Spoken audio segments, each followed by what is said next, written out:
সে কি স্বপ্ন দেখলাম ঠাকুর? এই বাসর ঘরে আমার স্বামীকে ওই পদ্মার কালিয়া নাগিনী দংশন করেছে। না না না না, কেন মিছে এমন স্বপ্ন দেখলাম আমি? এই যে লোহ বাসর ঘর, এই বাসর ঘরে তো কখনো স্বপ্ন প্রবেশ করতে পারে না, তাহলে মিছে কেন এমন স্বপ্ন দেখলাম? সারাটি বাসর ঘর যেন অন্ধকার হয়ে গেছে। যে বাসরে সুন্দর করে প্রদীপ জ্বালিয়ে রেখেছিলাম, সে প্রদীপখানাও নিভে গেছে। ঘুমের জ্বালা সহ্য করতে পারিনি বলে ঘুমিয়ে পড়েছিলাম। আমার স্বামী কোথায়? ওগো ওগো, তুমি কোথায় রয়েছে? একটিবার কথা বলো, দেখা দাও। দেখো না আমাদের এই বাসর ঘর যেন অন্ধকার হয়ে গেছে গো। এই অন্ধকার বাসর ঘরে আমি একাকিনী কি করে থাকবো বলো? একটিবার সাড়া দাও না প্রভু, তুমি কোথায় রয়েছো? ও, বুঝতে পেরেছি, অভিমান করেছি হয়তো আমার স্বামী। রন্ধন করে এনে সেবা দিতে পারিনি, তাই অভিমান করেছি। না না না, আবার এই বাসরের বাতিকে জ্বালাবো। এই বাসরের বাতিকে জ্বালালে ঠিক আমি আমার স্বামীকে খুঁজে পাবো। এই মুহূর্তে আমি এই বাসরের বাতিকে জ্বালাই।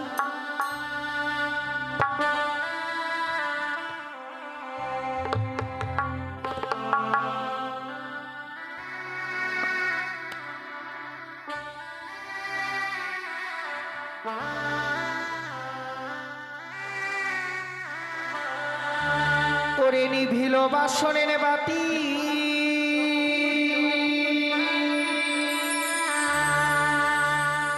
কে নিভায়ে দিল?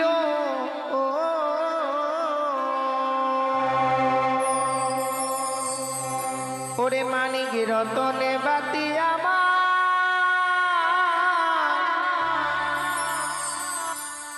কে হরি বাতি জ্বলিয়া না জ্বলিছে গো।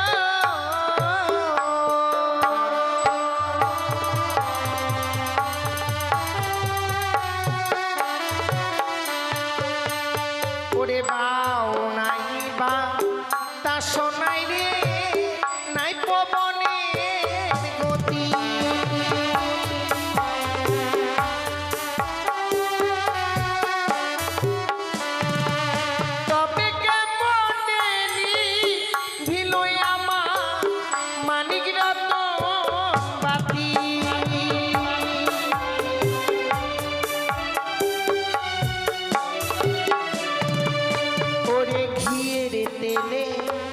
ভরা বাতি জলে সারা রাত্রি,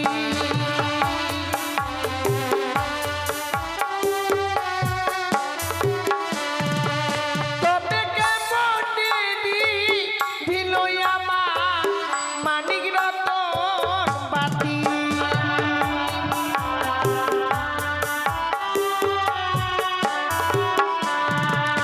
ওরে আকো বাড়িটা লালাম বাতি তবু না জ্বলিল।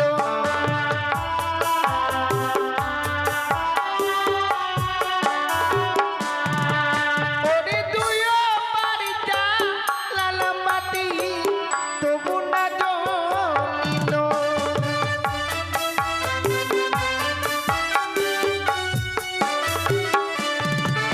ওরে হাই রে আমার দারুণ বিধি ছিল পানে।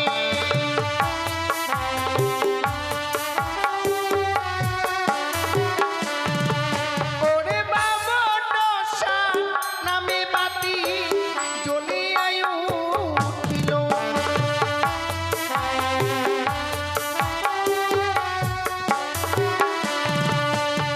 ও বাতি জ্বলিয়া জ্বলিল।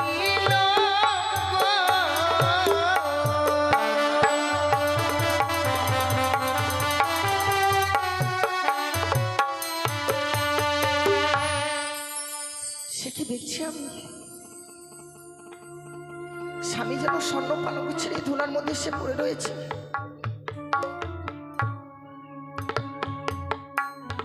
ওগো, বিশ্রাম যখন করবে তুমি, তাহলে স্বর্ণ পালঙ্ক ছেড়ে এসেছো কেন? বিশ্রাম করবে, চলো স্বর্ণ পালঙ্কে গিয়ে। বাবা মা আমাদের জন্য স্বর্ণ পালঙ্ক তৈরি করে রেখেছে, এভাবে ধুলার মধ্যে এসে পড়ে রয়েছে। প্রভু, ওগো চলো না, আমাদের জন্য স্বর্ণ পালঙ্ক রেখেছে, সেই স্বর্ণ পালঙ্কে গিয়ে তুমি বিশ্রাম করবে, কিন্তু এই ধুলার মধ্যে এসে পড়ে রয়েছো কেন? অভিমান করেছো তাই না? বুঝতে পেরেছি, তুমি আমায় আদেশ করেছিলে বেহুলা, আমি বড় ক্ষুধার্ত রয়েছি, ছুটে যাও না রন্ধনশালায়, আমার জন্য কিছু রন্ধন করে নিয়ে এসো, আমি সেবা দেব। ছাড়ো প্রভু, তোমাকে সেবা দেব বলে তোমার আদেশ পালন করবার জন্য ছুটে যাই রন্ধনশালায়, সেখানে গিয়ে তোমার জন্য সুন্দর করে রন্ধনও করেছি। যখনই রন্ধন করে নিয়ে আসলাম, এই বাসর করে প্রবেশ করেছি, এসে দেখছি তুমি বিশ্রাম করতে এসে ঘুমিয়ে পড়েছো। তোমায় আমি প্রাণের ভয়ে জাগাতে পারিনি প্রভু। কথাই বলে, কাঁচা ঘুমে স্বামীকে জাগিয়ে দিলে নাকি স্বামীর আয়ু কমে যায়। পারিনি আমি তোমায় কাছে ঘুমে জাগাতে, কিন্তু আমি তো তোমার জন্য রন্ধন করে নিয়ে এসেছি। উঠো না, একটিবার উঠো, চলো সেবা নেবে। তুমি না বলেছিলে তুমি বড় ক্ষুধার্ত রয়েছো? প্রভু, ওগো তুমি সাড়া দাও না, এভাবে নীরব হয়ে আছো কেন? তুমি যদি এভাবে নীরব হয়ে থাকবে, আমি আমার মনের কথা কার কাছে প্রকাশ করে বলবো? তুমি ছাড়া যে আমার আর কেউ নেই গো। বাবা আমাকে পরিত্যাগ করেছে, বেসেছি, শুধু তোমার মুখ পাড়েছি, তোমার কাছে আসলে হয়তো আমি সুখে থাকবো। প্রভু, শিখি সর্বঙ্গ শীতল হয়ে গেছে। না না না, আমি কেন অমঙ্গলের কথা ভাবছি? আমি তোমার কাছে অন্যায় করেছি, অপরাধ করেছি প্রভু, তাই বলে কি তুমি আমায় ক্ষমা করে দিতে পারবে না? বেশ, আমি যদি তোমার দুটি চরণ ধরে তোমার কাছে ক্ষমা চেয়ে নিই, তাহলে তো ক্ষমা করে দেবে বলো? বেশ, আমি সেটাই করবো। তাতে যদি তুমি খুশি হও, আমি তোমার দুটি চরণ ধরে তোমার কাছ থেকে ক্ষমা চেয়ে নেবো যে প্রভু, আজ নিশ্চিতে তুমি আমায় ক্ষমা করে দাও। আমি তাই করবো গো।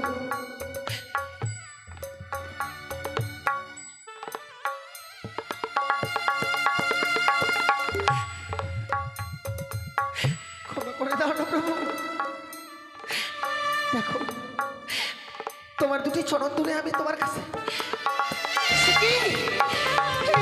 আমি কি দেখছি? তোমার বাপের কনিষ্ঠ খুদে রক্তের দ্বারা বয়ে যাচ্ছে।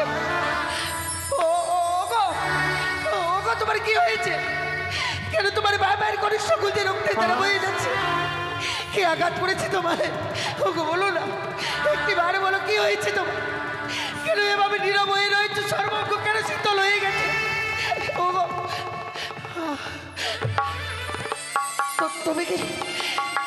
তুমি কি সত্যি তোমায় সর্বে দংশন করেছে? ওগো, সারা দাও প্রভু, তুমি সারা দাও, একটিবার সারা দাও। না,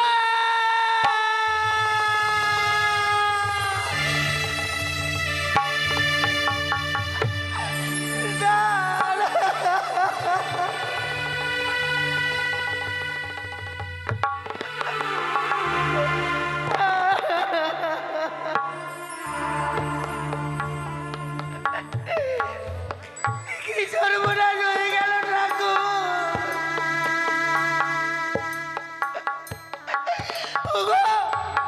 আমার কাছ থেকে তোমায় কেউ কেড়ে নিতে পারে না, তুমি জানা না?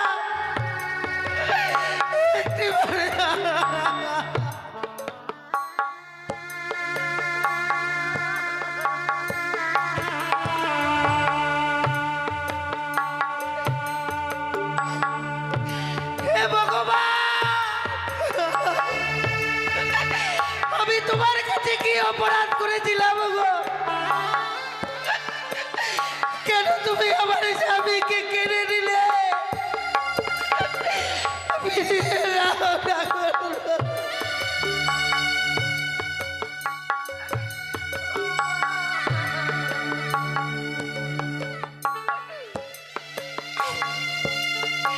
আমি কি পাপ করেছিলাম তোমার কাছে? কেন তুমি আমার স্বামীকে কেড়ে নিলে? জীবনে এত পাপ করেছিলাম যে পাপের প্রায়শ্চিত্ত করবার জন্য বাসর ঘরে ছুটে এসেছি আমি। একটি নিচি পারলাম না স্বামীকে ধরে রাখতে। আরে হতভাগ্য গো মা।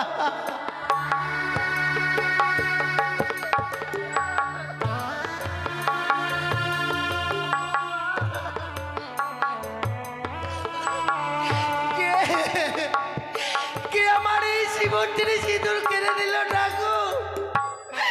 আমি কার এত বড় ক্ষতি করেছিলাম গো?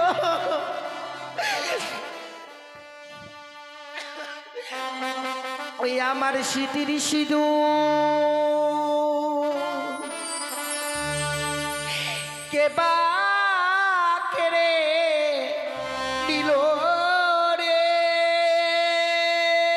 আমার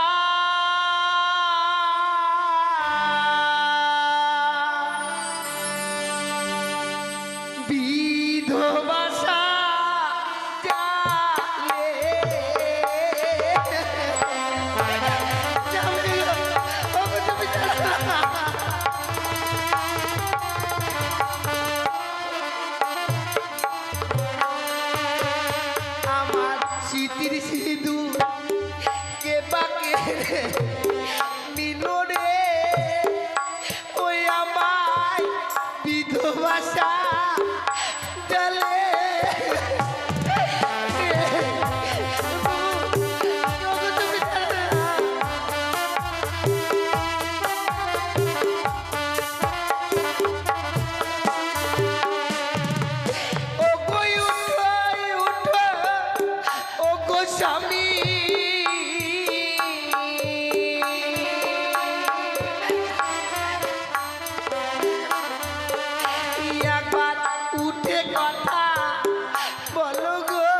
ইলোরে ওই আমার বিধবা জালে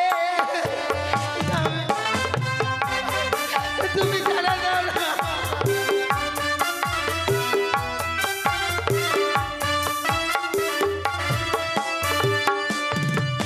আমি কলঙ্কিনী বললাম স্বামী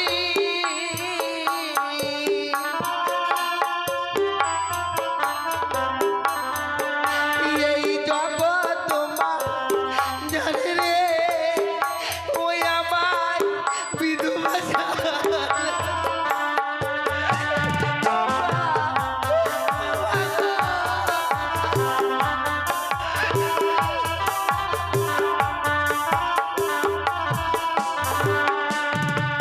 আমি কারে মা ভেঙেছিলাম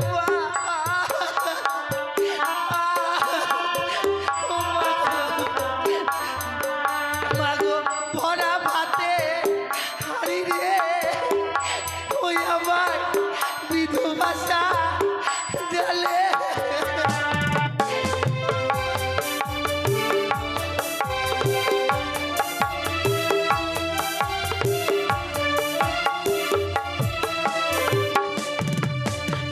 ভগবান যে আমার কপালে এত সুখ দিয়েছিল মা সেই সুখ যেনই আমার কপালে আরে সইল না এই বাসর ঘরে সকলে সুখ আমার কেড়ে নিল গো জানি না কি পাপ করেছিলাম জীবনে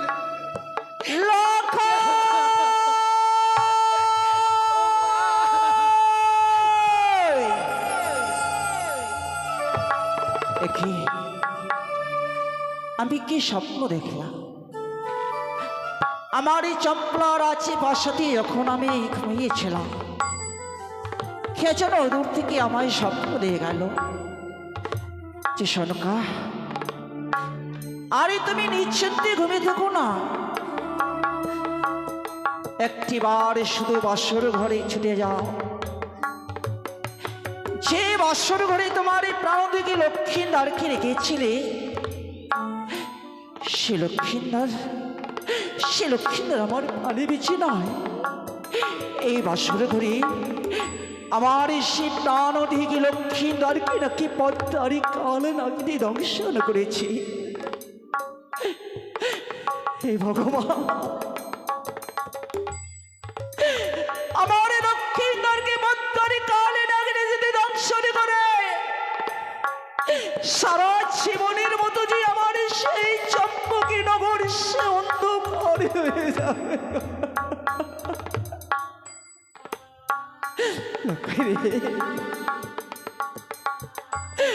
একটি বাড়ি শুধু মা বলে না, এই মুহূর্তে আমি তোকে এই বছরে ঘুরে দেখার জন্য চলে যাব। স্বপ্ন দেখি যেন আর আমি স্ত্রী থাকতে পারছি না কেন, পায়ের নিচটা কি যেন এক এক করে মাটিগুলো সরে সরে যাচ্ছে। ওগো ভগবান, এদের এই স্বপ্ন দেখার পরে কেন তুমি আমার মস্তকে বজ্রপাত করলে না?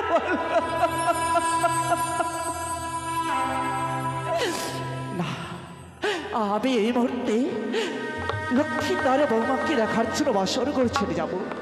লাখাই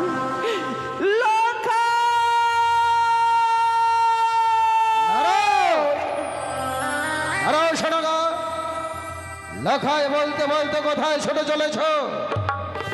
নিশি প্রভাত এখন অনেকক্ষণ, কিন্তু তুমি একাকিনী পাগলিনী বেশে কোথায় ছুটে চলেছ শোনগা? আমি যখন চম্পকে নগরে ঘুমিয়েছিলাম, কে যেন দূর থেকে আমায় স্বপ্ন দিল সনকা, আরে তুমি নিশ্চিন্তে ঘুমিয়ে থেকো না, একটিবার শুধু বাসর ঘরে ছুটে যাও, তোমারই প্রাণ থেকে লক্ষ্মীদারকে কাল নিশীতে পদ্মারি কালে স্বপ্ন দেখে পাগলিনী বেশে তুমি ছুটে যাচ্ছ। শোনো সনকা, ভুলে যাচ্ছ কেন? দেব শিল্পী বিশ্বকর্মাদের নির্মাণ করেছি নিচ্ছিদ্র বাসর ঘর, সেখানে মনে সাত দূরে থাক, তার জড় প্রবেশ করতে পারবে না ওই বাসরের ভেতর। তাছাড়াও স্বপ্ন স্বপ্নের মতোই আসে, স্বপ্নের মতোই চলে যায়। স্বপ্ন কখনো বাস্তবে পরিণত হয় না সরকার। স্বামী, আমি যে সন্তান হারা মা, আমি যে এক এক করে ছয়টি সন্তান হারিয়ে ফেলছি, আমি কি তারই গর্ভধারিণী মা হয়ে স্বপ্ন দেখে থাকতে পারি? স্ত্রী বলল না, আমার মনে বলছে একটি বার শুধু আমার তুমি এই বাসর ঘরে নিয়ে চলো না গো। সরকার, সন্তানের জন্য আমার মনটা বড় বেকুল হয়ে পড়েছে, কিন্তু হাজার হলো লক্ষিন্দরের আমরা জন্মদাতা পিতা মাতা। আজ লক্ষিন্দর বৌমার ফুলসজ্জা রাত, আর এই ফুলসজ্জা রাতে পিতা মাতা হয়ে যদি তাদের কাছে যাই, ওগো আমাদের চম্পকনগরের কোনো প্রজাবর্গ যদি আমাদের দেখে ফেলে, এতে যে আমাদের ধিক্কার দেবে সরকার। ওগো, আমি বলছিলাম কি, আমরা তো বাসর ঘরে লক্ষ্মীদার বৌমাকে দেখতে যাব, আমরা তো কি এই বাসরের ঘরে প্রবেশ করবো না গো? শুধু বাইরে থেকে বৌমার সঙ্গে লক্ষ্মীদারের সঙ্গে কয়েকটি কথা বলি, আবার না হলে ফিরে আসবো গো। তুমি বলছো? হ্যাঁ, বেশ, তাই যদি হয় এসো, এই মুহূর্তে অগ্রসর হব আমরা সে বাসর ঘরে ওদের মুখে। এসো সরকার। একটি বার সারা দাও না প্রভু। নিশি প্রভাত হয়ে গেলে বাবা মারা ছুটে আসবে এই বাসর ঘরে। আমি বাবা মাকে কি কৈফিয়ত দেবো বলো? বাবা যখন রেখে যাই, বাবা আমাদেরকে বলে গেছে এই নিশি প্রভাত হয়ে গেলে তোমাকে আমি বাবার হস্তে তুলে দেবো। কিন্তু বলো না, বাবা মা চলে আসলে আমি কি কৈফিয়ত দেবো? আমার যে বলার মধ্যে কিছুই থাকবে না। ওই শোনো সরকার, তোমাকে বলেছিলাম না শেখারেরা যেমনি ভাবে কষ্টি পাথর দিয়ে সোনাকে যাচাই করে নেয়, আমিও ঠিক আমার পুত্রবধূকে যাচাই করে এনেছি। বৌমাকে বলেছিলাম, বৌমা আজকের নিশিটা তোমাদের জীবনে এক ভয়ঙ্কর নিশি, তাই আমি চাই সারা নিশি তোমরা জেগে থাকবে। তাই আমার কথা রাখতে গিয়ে রাখো, বৌমা লক্ষেন্দর কত সুন্দরভাবে বাসর ঘরে তারা দুজনে কথা বলছে। ওগো, বৌমার তুমি বাসর ঘরে কথা শুনতে পাচ্ছ? একটি বারে শুধু তুমি ভালো করে শ্রবণ করো তো। বৌমা যে লক্ষ্মীদারের সঙ্গে বাসর ঘরে কথা বলছে না, বৌমার শুধু কন্যার সুরগুলো আদো আদো কণ্ঠে স্বর যেন ভেসে আসে। বৌমা যেন বাসর ঘরে ডোকরে ডোকরে কাঁদছে, আমার মন ঢুকে বলছে। আমারও তাই মনে হলো সোনাকার, ওগো আমার তাই মনে হলো। বৌমার আদো কণ্ঠ সুর যেন ভসে আসে আমার কর্ণবহারে। কিন্তু কেন, কিসের জন্য বৌমা বাসর ঘরে কান্না করবে? বৌমা, বৌমা, বৌমা, কে? আমি তোমার শ্বশুর ঠাকুর, বাবা, সঙ্গে তোমার শাশুড়ি মা এসেছে। মা এসেছে? হ্যাঁ বৌমা। আপনারা চলে এসেছেন, তাহলে নিশ্চয়ই নিশি প্রভাত হয়ে গেছে বাবা। বৌমা, নিশ্চিদ্র বাসর ঘরে ভিতরে আছে তো, বাইরের অনুভবটা তুমি এখনো পাচ্ছ না। কিছুক্ষণ বাদে হয়তো পূর্ব আকাশে সূর্য লাল হয়ে উঠবে। বেয়ারাগণকে বলে এসেছি, সকাল হলে তারা স্বর্ণ দোলা নিয়ে ছুটে আসবে সাঁওতালে ভোদরে। তারাও হয়তো মাছ পথে চলে এসেছে। কিন্তু বৌমা, তুমি একবার বাসরের দরজাটা খুলো তো, আমরা তোমাদের দেখি আবার চম্পকনগরে ভ্রমণ করবো। বাবা, আমি তো এই বাসর ঘরের দরজাখানা খুলে দিতে পারছি না। বৌমা, ওগো, শোনকা, বৌমা কি বলছে গো? কেন সে বাসরে দরজা খুলতে পারবে না বৌমা? আমার মুখের সামনে বলছে বৌমা বাসরে দরজা খুলতে নারাজ। ওগো, যে লক্ষিন্দরকে আমরা জন্ম দিয়েছি, যে লক্ষিন্দর আমার ডাক তোমার ডাক শুনলে ছুটে এসে ভক্ষ মাঝে জড়িয়ে ধরে সহস্র চুম্বনে দুগাল ভরে দিত, সে লক্ষিন্দরও আমাদের সঙ্গে কথা বলছে না। শোনকা, বলো গো, বিয়ের পরে কি সন্তানরা পিতা মাতার কাছ থেকে আলাদা হয়ে যায়? সত্যি বলেছে গো। না জানি আজকে দিনে বৌমা লখাই আমাদের কাছ থেকে আলাদা হয়ে গেছে বলে, যার জন্য বৌমা সে আমাদেরকে বাসর ঘরে কবট খুলে দিচ্ছে না। ওগো, কথাই বলে না, সে নারীর ব্যথা নারীরাই বোঝে। তুমি একবার বুঝে বলো তো সনকা, বৌমাকে বুঝছে বলো, বৌমা যেন বাসরে দরজা খুলে দেয়। বৌমা বলি, ও বৌমা, মা, কেন তুমি বাঁশুরি দরজাখানা খুলি দাও না রে মা? আমি যে এই বাসন করে দরজাখানা খুলে দিতে পারছি না। এ কি বলছো বৌমা? সত্যই যদি এই বাসন করে দরজাখানা আমায় খুলে দিতে হয়, বাবাকে যে আমার সঙ্গে 3 সত্য অঙ্গীকার করতে হবে। এত স্বার্থপর তুমি! শুনেছ সনকা, শুনেছ? ওগো, তোমার আমার বর্তমানে তারাই তো আমাদের চম্পকনগরের ভবিষ্যৎ। কিন্তু শোনো, বৌমার বাসরে ঘর দরজা খুলতে গেলে বৌমার সঙ্গে আমায় ত্রিসত্য অঙ্গীকারে আবদ্ধ হতে হবে। বলো দাও, আমি অঙ্গীকারে বাধ্য নই। স্বামী, আমি তোমার পায়ে ধরে বলছি, আজকে দিনে যখন বৌমা সে বাসর ঘরে তোমাকে 3 সত্য অঙ্গীকার করতে বলছে, একটি বার শুধু তুমি বৌমার সঙ্গে সত্য অঙ্গীকার করো না। আমাকে অঙ্গীকারে আবদ্ধ হতে বলছি সনকা।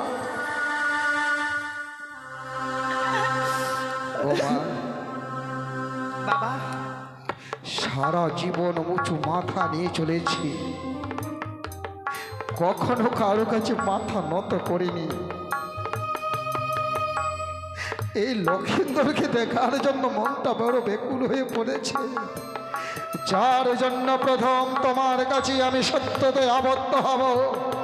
এ প্রথমবার তোমার কাছে আমি মাথা নত করব। বলো, তোমার কাছে এমন কি ত্রিসত্য অঙ্গীকার রয়েছে? আপনি শুধু বাসনের বাইরে থেকে আমায় কথা দিন বাবা। এই নিশি প্রভাত হয়ে গেলে আপনার কাছ থেকে আমি যা চেয়ে নেব আপনি আমার হস্তে তুলে দেবেন। কথা দিলাম, ধর্মকে সাক্ষী রেখে কথা দিলাম, তুমি আমার কাছ থেকে যা চাইবে আমি হাস্যপদে তোমায় তাই দান করব। বেশ বাবা, আপনি যখন কথা দিয়েছেন, খুলে দাও বৌমা। এই মুহূর্তে এই বাসনের দরজাখানা আমি খুলে দেব। খুলে দিলাম মা, খুলে দিলাম এই বাসনের দরজা। বৌমা, মা, কি হয়েছে? ওরে হতভাগে, এই বাসর ঘরে দমন করে কাটছিস কেন? বল না, একটিবার বল না রে। বৌমা, তুমি বাসর ঘরে কিসের জন্য কান্না করছো? কি হয়েছে তোমার? কি হয়েছে বৌমা? আমার স্বামী যে আমার সঙ্গে আর কথা বলছে না গো। লক্ষিন্দর তোমার সঙ্গে কথা কতবার না ডেকেছি, আমার ডাকে আর সাড়া দিচ্ছে না।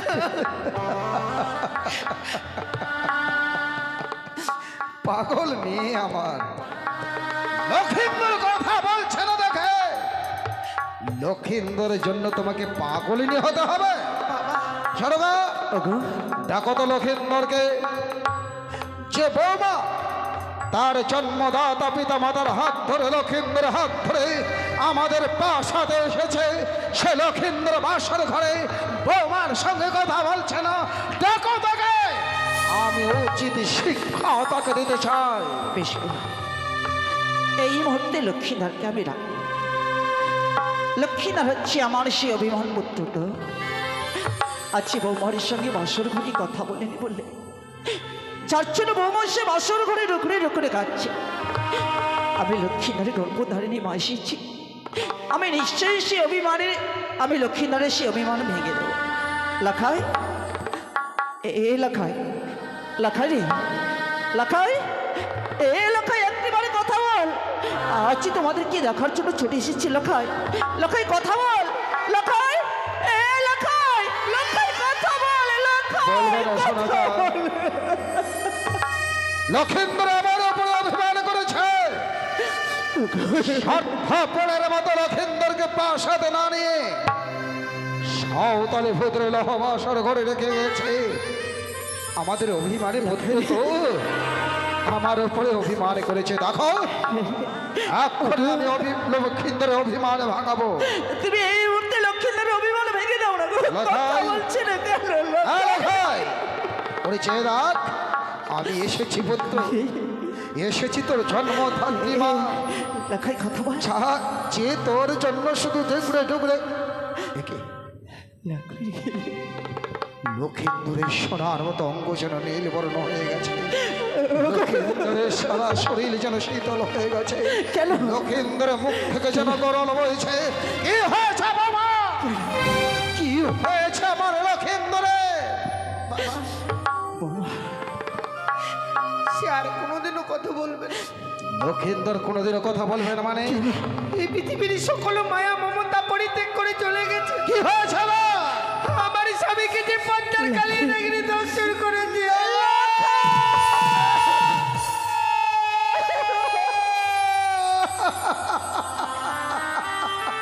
লাখাই ঈশ্বর, এই কথা শোনার পূর্বে কেন আমার মস্তকে প্রশ্ন কাঁধে করলে রে তাকে?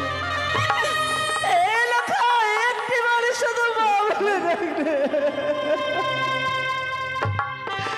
কথা বল পুত্র, ওরে কথা বল লেখাই, কথা বল।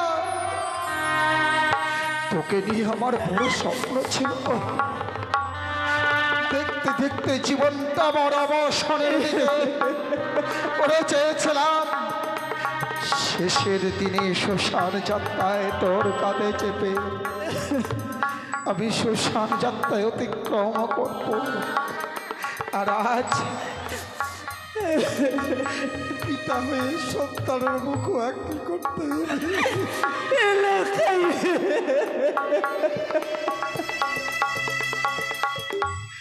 কথা বল লেখা। লাখাই একটিবার শুধু চেয়ে দেখ না বাবা, যে মায়ের বক্ষ সুদমন করে তুই এত বড় হয়েছিলিস, সেই মা বাবা যেন তোকে দেখতে এসেছে বাসর ঘরে, তুই কেন কেন তুই কথা বলিস লাখাই? কেন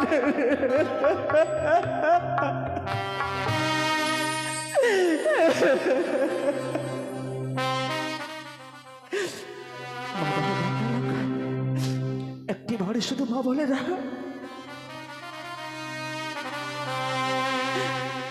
একইবারে মা বলিয়া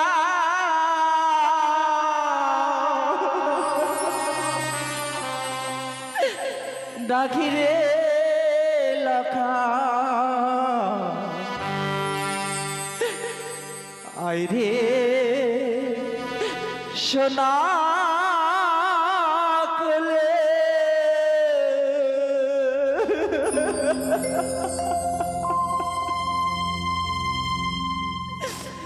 একবারই মা বলিয়া রাখি রে লাখা, আই রে সোনা কোলে।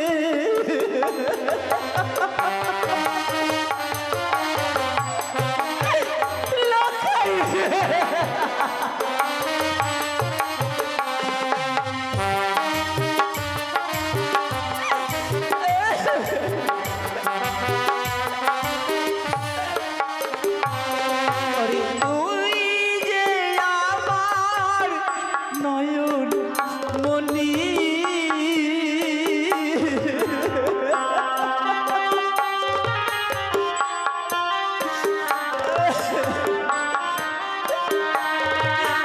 তুই যে আমার নয়ন মনি,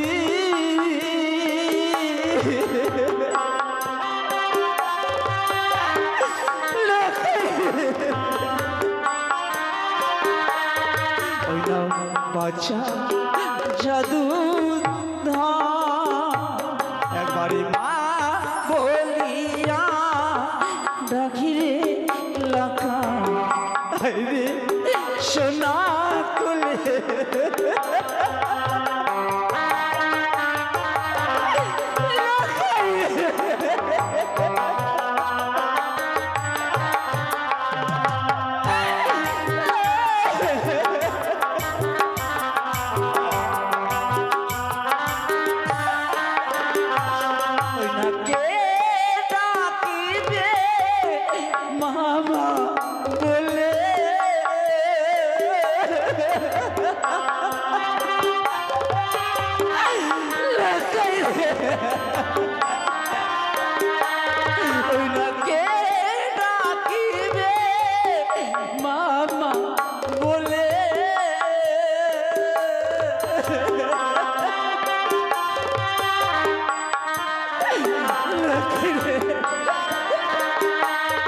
ওই না বেদি বেশা তোমরা একবারে মা বলিয়া গাখিরে লখায় আরে সোনার কোলে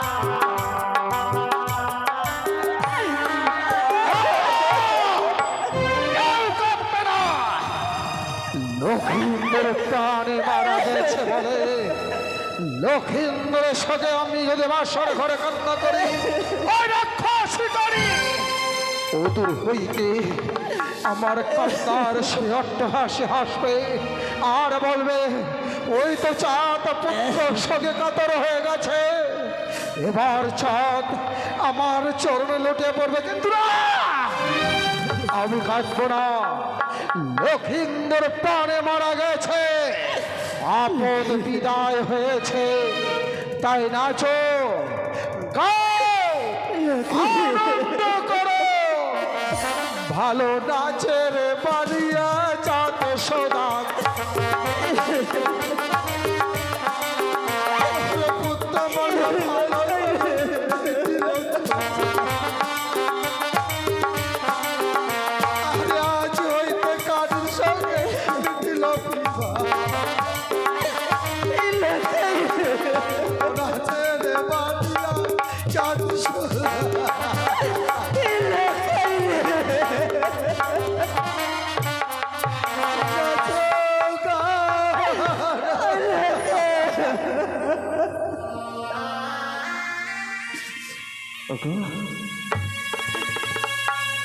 আচ্ছা লক্ষ্মীন্দারে বাসর ঘরে মারা গিয়েছে বলে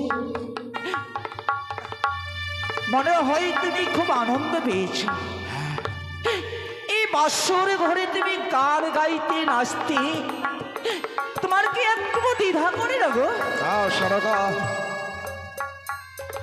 আমার কোনো দ্বিধা আসে না লক্ষিন্দর মারা গেছে জানবো আজ থেকে আমার আপদ বিদায় হয়েছে স্বামী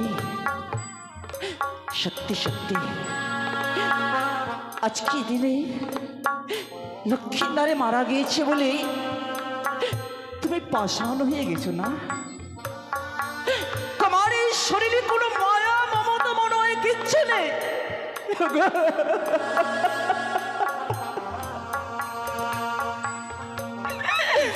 তোমার শরীরে কোনো মায়া মমতা কিছু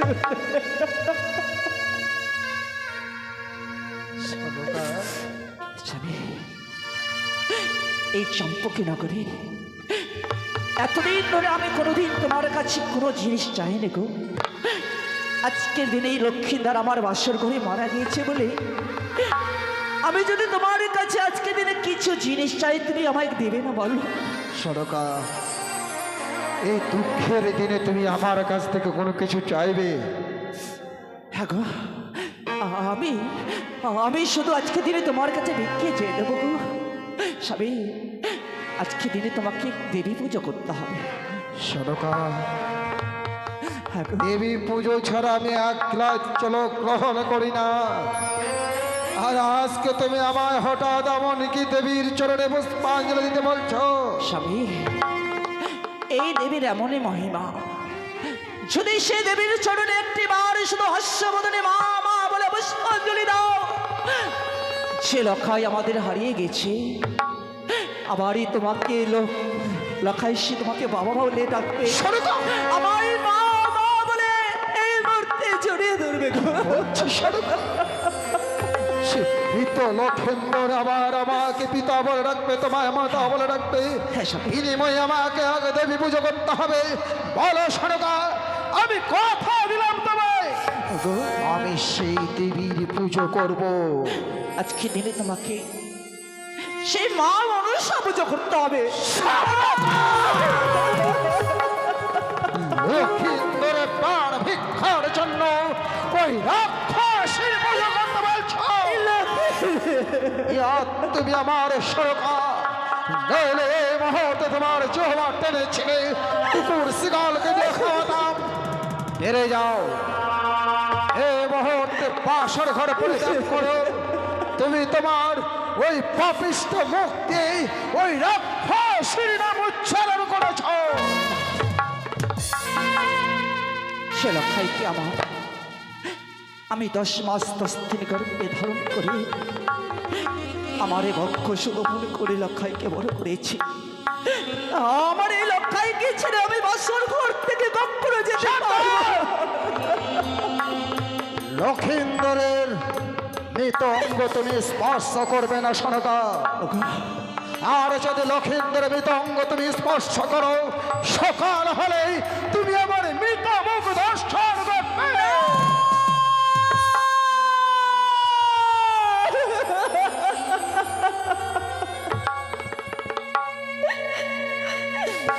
ওগো ভগবান,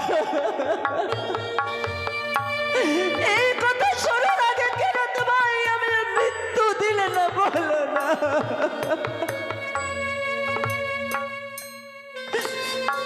আমার এই লক্ষ্মীনারকে এই বাসর ঘরে আমি আর কোনোদিন এসে ছইতে পারবো না। আমি এত বড় নিষ্ঠুর হয়ে গেলাম, এত বড় আমার স্বামী আমার কাছে অভিমান করল। চলে যাব গো, চলে যাব এই বাসর ঘর থেকে। আমার 2 নয়ন যেদিকে যাবে, আমি শুধু লখাই লখাই বলে চলে যাব। ওই তো জানো লখাই আমার কাছে খেতে চাইছে, বলছে মা আমায় আমায় আমায় তুমি পেট ভরে খেতে দাও না, এবারে খেতে দাও না। লখাই, এ লখাই, তুই না আমার কাছে খেতে চাইলে বাবা, আয় না একটি বাড়াই তোর এই গর্ভধারিণী মায়ের কাছে। আমি তোকে পেট ভরে খাবো রে লখাই। ওই তো লখাই যেন আমায় মা মা বলে ডাকছে। দাঁড়া রে লখাই, দাঁড়া, তোর গর্ভধারিণী মা এই মুহূর্তে তোর কাছে ছুটে যাবো। লখাই, লখাই চলে গেল। এক এক করে 6টি সন্তান হারার জননী অবশেষে লক্ষিন্দরকে হারিয়ে ফেললো বাসর ঘর। আমি তাড়িয়ে দিলাম বৌমা। বাবা, তোমার শাশুড়ি মাকে তাড়িয়ে দিলাম কেন জানো? এই বাসর ঘর থেকে আপনি কেন তাড়িয়ে দিলেন বাবা? সন্তানের সঙ্গে সেও যদি প্রাণ ত্যাগ করে বাসর করে, এই বৃদ্ধা বয়সে তোমার শাশুড়ি মা ছাড়া আমার চম্পক নগরে আপন জন বলতে কেউ নেই। কথায় বলে বৃদ্ধা বয়সে কোনো পুরুষের যদি স্ত্রী মারা যায়, তার মতো হতভাগ্য পৃথিবীর বুকে কেউ নাই।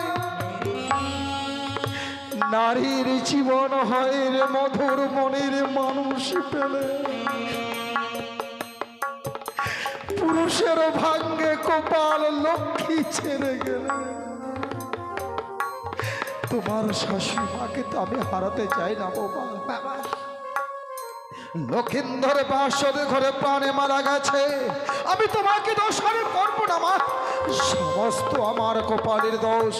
বাবা, তাই লক্ষিন্দরকে আমি তোমার হাতে তুলে দিয়েছিলাম, বলেছিলাম বৌমা সকাল হলে স্বর্ণ পালকিতে আমার প্রাসাদে তোমায় নিয়ে যাব। কিন্তু লক্ষিন্দরের কপালে যে বাঁশের তলা আমি কখনো বুঝতে পারিনি বৌমা। তাই লক্ষিন্দরকে তুমি আমার হাতে তুলে দাও। এ মুহূর্তে কুঞ্জরিয়ার মহাশ্মশানে লক্ষিন্দরের সারা শরীরে চন্দন ছিটিয়ে দিয়ে, লক্ষিন্দর 2 চোখে তুলসীর পাতা দিয়ে স্কন্ধে নিয়ে বল হরি হরি বল বলতে বলতে কুঞ্জরিয়ার মহাশ্মশানে নিয়ে তার সোনার মতঙ্গ আমি পুরো ছাই করে দিতে চাই। ও শ্বশুরি বাবা গো, ও নিয়ে যাও আমার সন্তানকে তুলসী তলায়। আমার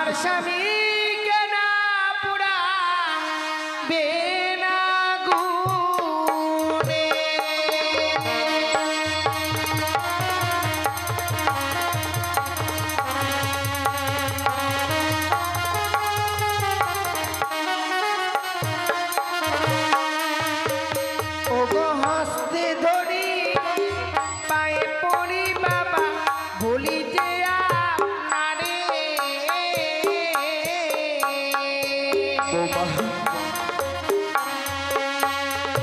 মৃত স্বামী ও গো বাবা ভিক্ষে দিন আমারে। বলছো তুমি বৌমা? সত্যি বাবা, আমার মৃত স্বামীকে আমায় ভিক্ষে দিন না গো।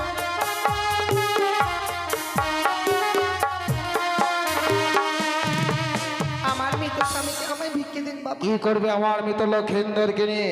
ও গো মৃত স্বামী বক্ষে লয়ে বাবা ভাসি বসা করে।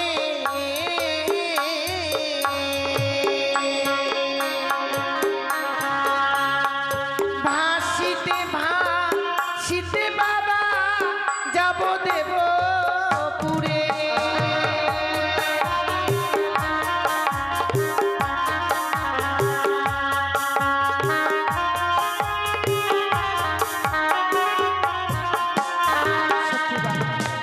মৃত স্বামীকে বক্ষে লইয়ে আমরা আর সাগর জলে ভাসতে ভাসতে যাবো আমি দেবপুরে।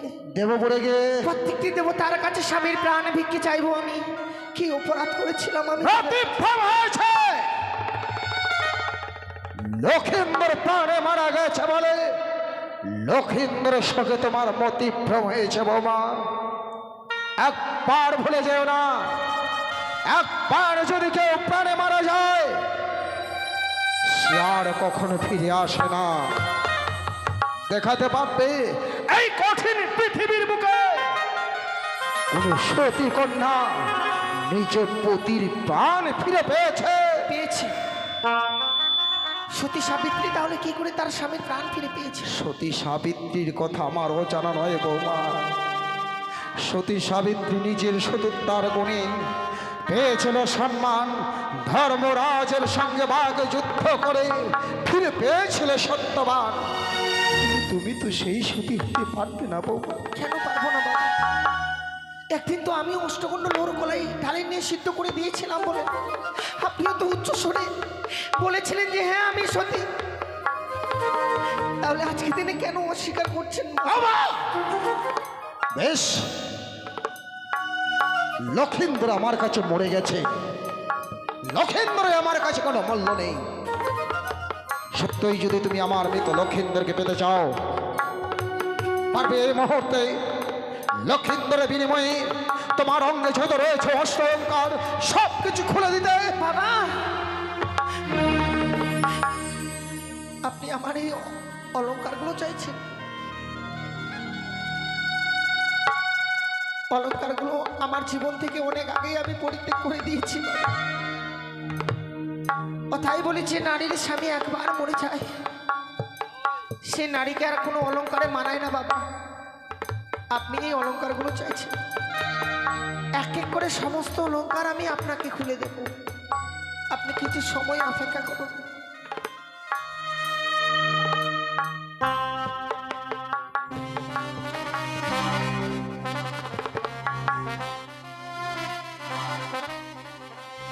ওই আমার অষ্টয়লঙ্কার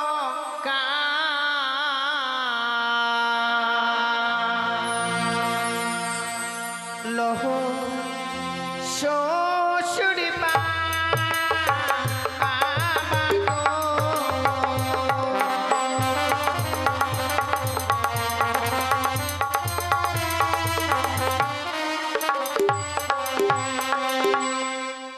ও কি বাবা গো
বাবা, পরিধান করে থাকবার মতো অলংকার আমার কাছে আর নেই। বৌমা, এক এক করে সমস্ত অলংকার আমি আপনাকে খুলে দিয়েছি। অলঙ্কারগুলো চেয়েছি, তুমি সমস্ত কিছু খুলে দিয়েছো। সেই অলঙ্কারগুলো যখন তোমার অঙ্গে ছিল, মনে হচ্ছিল যে আমার গৃহে লক্ষ্মী প্রতিমা এসেছে। আর অলঙ্কারগুলো খুলে মনে হচ্ছে তুমি একটা পাগলিনী হয়ে গেছো। বাবা, স্বামী হারা নারীরা পাগলিনী ছাড়া আর কিছু হতে পারে না। স্বামীকে হারিয়েছি তো পাগলিনী ছাড়া আর কি মনে হবে? কিন্তু বাবা, অষ্ট অলঙ্কার খুলে দিয়েছে সত্য, এখনো তোমার অঙ্গে বহু মূল্যবান এক অলঙ্কার রয়েছে। বাবা, সত্য যদি তুমি আমার লক্ষিন্দরকে পেতে চাও, এই মুহূর্তে খুলে দাও তোমার অঙ্গের সে লাল পষ্টের।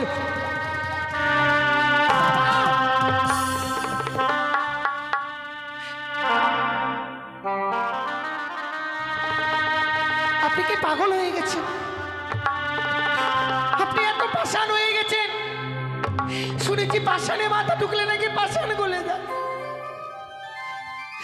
আর আজকে আপনি এত পাষাণ হয়ে গেছেন যে আমার পরনের শাড়িটুকু খুলে নিতে চাইছেন। ভেবে নাও, একদিকে তোমার অঙ্গের লাল পাড়ের অগ্নি পষ্টের শাড়ি, অপর দিকে আমার মৃত লক্ষিন্দর। কোনটা বেছে নেবে তুমি? নাও। আমি যদি আপনার নিজের মেয়ে হতাম,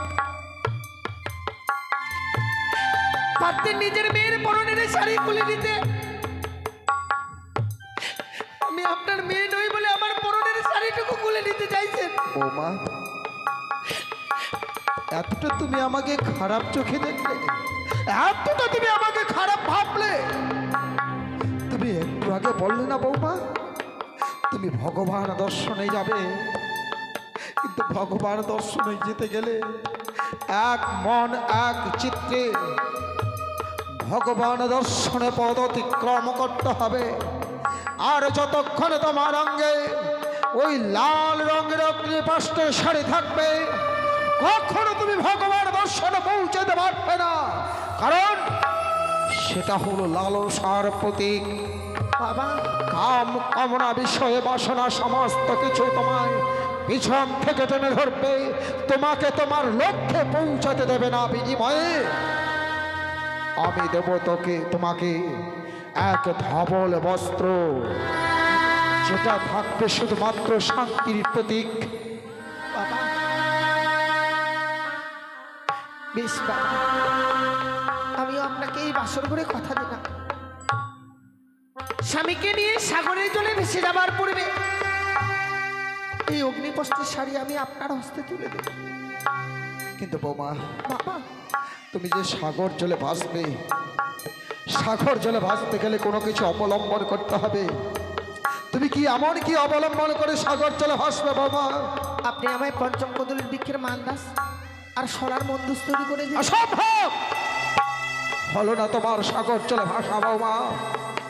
লক্ষিন্দর আমার কাছে মারা গেছে, লক্ষিন্দর আমার কাছে মূল্যহীন, কিন্তু আমার কাছে ওই কদলের বৃক্ষের মূল্য অনেক বেশি। আপনি কি তাহলে আমায় ওই কদলের বৃক্ষ মান্দাস তৈরি করে দেবেন না বাবা? কোনো পথে আমার পক্ষে সম্ভব নয় বৌমা। কদলের বৃক্ষ আমার কাছে বহু মূল্যবান। মূল্যবান?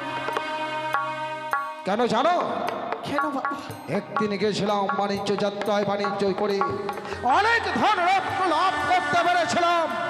হঠাৎ কালীগঙ্গার জলে এক এক করে 14 ডিঙ্গার মধ্যে করে ডুবে যায়।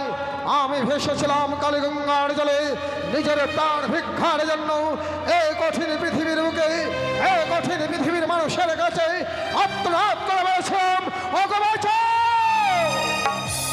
কে কোথায় আছো, আমায় প্রাণ ভিক্ষা দাও, আমাকে রক্ষা করো।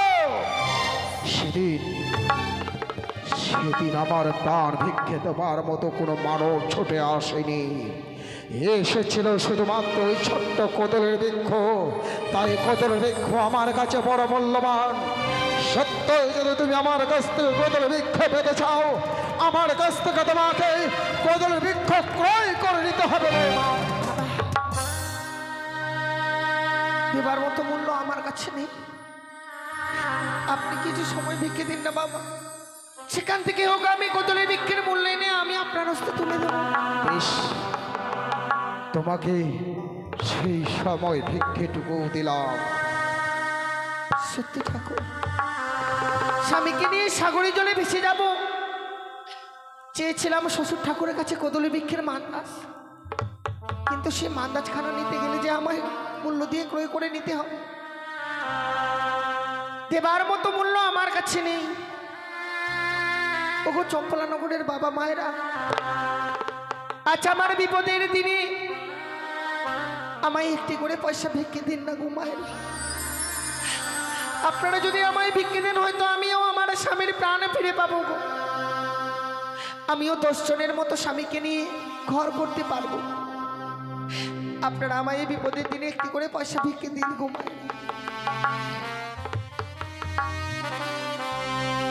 আমায় একটি পয়সা দিন গো মায়েরা, একটি পয়সা দিন।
পয়সা দিন গো মায়েরা, একটি পয়সা দিন।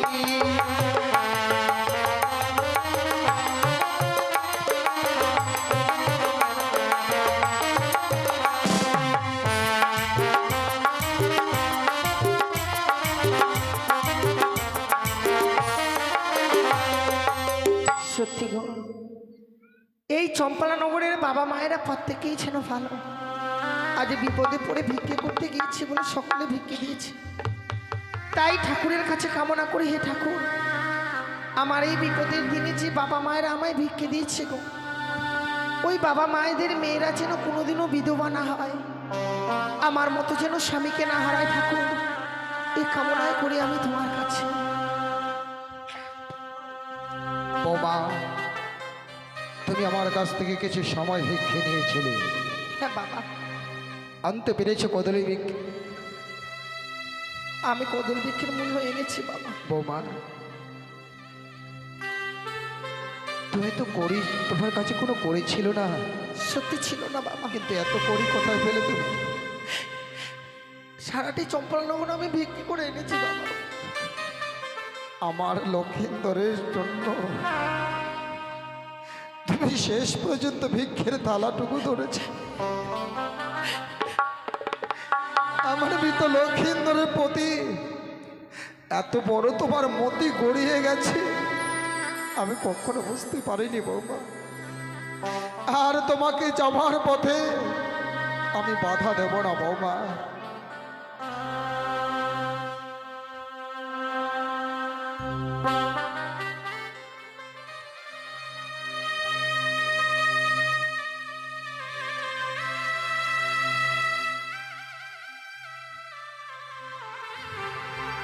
বৌমা, এ নাও আমার প্রাণদিক লক্ষিন্দরকে, যাকে এতদিন বক্ষর মাঝে আঁকড়ে রেখেছিলাম, আর আজ আমি আমার লক্ষিন্দরকে তোমার হাতে তুলে দিলাম।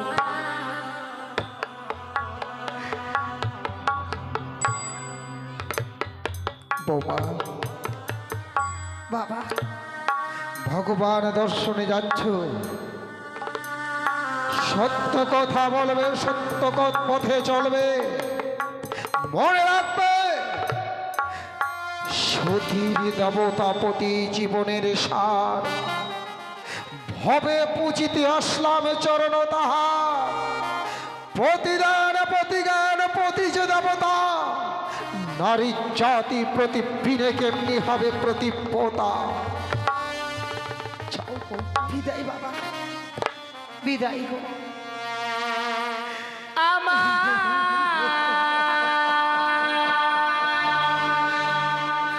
শ্বশুর বাবা গো,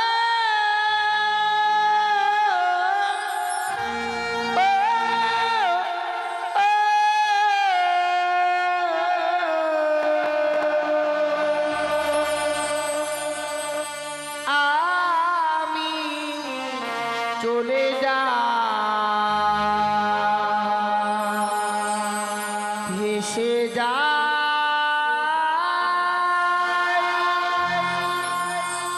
আমি চলে যা।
চলে যাই ভেসে যাই আমি চলে যাই বাবা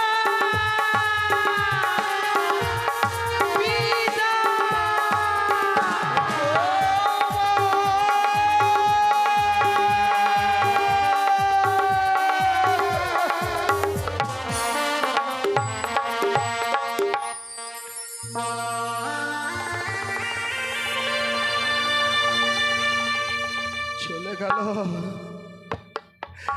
আমার মৃত সন্তানকে নিয়ে